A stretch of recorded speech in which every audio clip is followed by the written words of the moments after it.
What's up, Hollywood? I don't want to take up much of your time because I'm aware of the fact that you're very busy. But let's say I want to make a project. But I also don't want other people to provide me constructive feedback of said project. And I want everyone to have only positive engagement with my movie on public forums, no matter what, regardless of its level of quality, the lack of marketing campaigns, a blatantly obvious attempt to signal virtue toward more than half of the general audience. What should I do if people criticize my movie?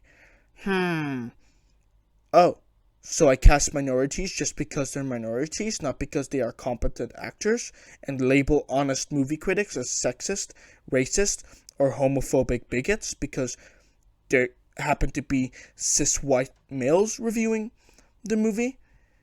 Got it. Okay, guys.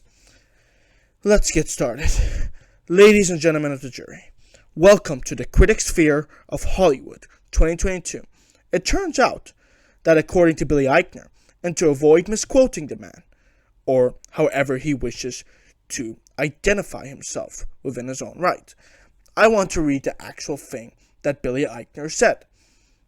Everyone who isn't a homophobic weirdo should go see Bros tonight. Well, for one, I'm quite busy tonight, but maybe you can ask me in the afternoon or morning. Who knows?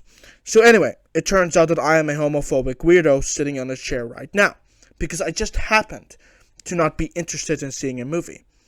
That's what Billy Eichner is implying right now. Do you know how absolutely bullshit that sounds? And very often here in the Cinema Courtroom, and many of my listeners are acquainted with this attribute of my personality as a host. While I do share opinionated commentary, I try to find both sides of the issue and present them equally to maintain balance, and because it helps me dope out. Because here's the thing, you've heard me talk about it every time I introduce the post-sentencing hearing. Sometimes, like the organic sapient that I am, I find that I've been too critically generous or harsh about a movie. So, most of the time, yada yada yada yada. You've heard me say this many times before, right? The same is applied to the topics that I talk about here on the show. Sometimes when you're researching a topic, it is very often that I might adjust my thinking and be like, okay, maybe the other side is onto something. Well, not this time. The truth is that to me, I don't see the other side of the issue where bigotry is being mindlessly blamed for the failure of one movie. Or success for, let's say a movie starring white cis males. I only see the stupid comment that Billy Eichner, the producer of The Bros, made on his Twitter page, and I think that the tweet is deleted now? Yeah, because when I was preparing my show notes, I had to find that tweet in another article. That isn't really the point though, because it's good that Billy Eichner deleted this dopey and idiotic tweet. He was wrong to tweet it. Here is why I think Billy Eichner shouldn't utilize bigotry, which is unfortunately a real issue plaguing our culture today. Nonetheless, it shouldn't be used to condemn the failure of The Bros in the box office. And here is why.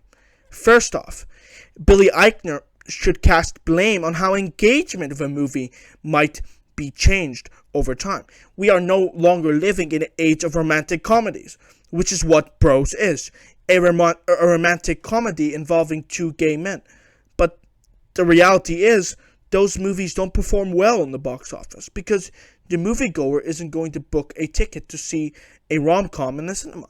And as we should know, box office figures are mostly made up of how many people purchase tickets to go see the content that they want to see, right? So I mean, in the age of superhero blockbusters and action flicks, Bros is knocked all the way to the back of the queue, if it's even going to get a line to begin with. That's how the movie-going experience typically is, from generation to generation, and popularized interests. Is it a bummer that Billy Eichner didn't get to have a chance to, reap some solid box office rewards?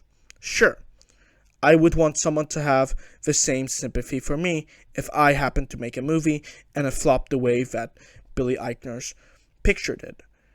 But I'm not going to say that people are bigoted for their lack of interest in my movie just because I'm from the Middle East if my movie doesn't resonate with the crowd. And if it doesn't resonate, that's just how it's going to be. What are your opinions of the Bros flopping? Is bigotry the suspect of that? The Cinema Courtroom contends that bigotry is not guilty of all counts, but what do you think overall? Whatever it is that you think, let me know in the comment section below, or our Twitter inbox, @Cinema Courtroom.